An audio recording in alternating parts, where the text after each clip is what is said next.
Let's bring in Dave Poulin, working this game tonight at Nationwide Arena in Columbus. Dave, a month ago, the NHL trade deadline came along. Of course, Columbus went all in, and Montreal was relatively quiet.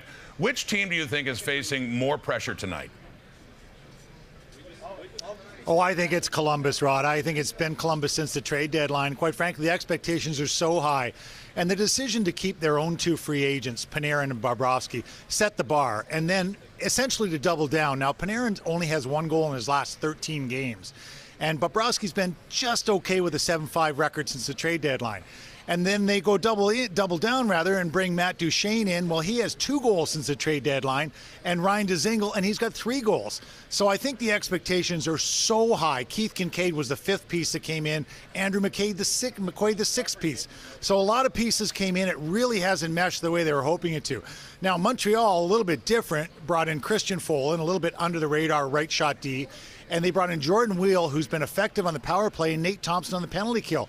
So they filled 3 very necessary roles, but I think all the pressure, both tonight and since the trade deadline, falls on the Columbus Blue Jackets. Now, the Habs will not have Paul Byron, who got hurt in that fight against the Panthers the other night. So somebody's going to have to step up in his place. Based on what you saw in Montreal's victory over the Panthers, what should we expect?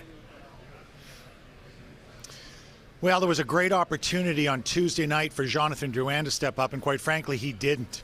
And right from the start, it looked like with Paul Byron going out that you were going to rotate 3 wingers through 4 spots. So there was available ice time, and you had to reach out and grab it, and Thomas Tatar did right away. 2 goals and an assist and a full stat line. Every single number he had a stat in. And Arturi Lehkonen scores a goal, and he plays great. Tatar a little over 19 minutes, Lehkonen 18 minutes, and Jonathan Drouin simply didn't grasp the opportunity he had. And a few things I didn't like, Rod. Behind the scenes, there was a lot of bad body language, and just not the compete level that he had to drive it up. When they really needed him on Tuesday, he wasn't there. It's another great opportunity tonight for him. It certainly is, and the Habs have already won the season series with Columbus, their 3rd and final meeting, so that's for any tiebreaker in the event of it. As it stands, Montreal trying to pull ahead by 4 points over the Blue Jackets and be in much better shape for that final playoff spot in the East. Dave Poulin in Columbus.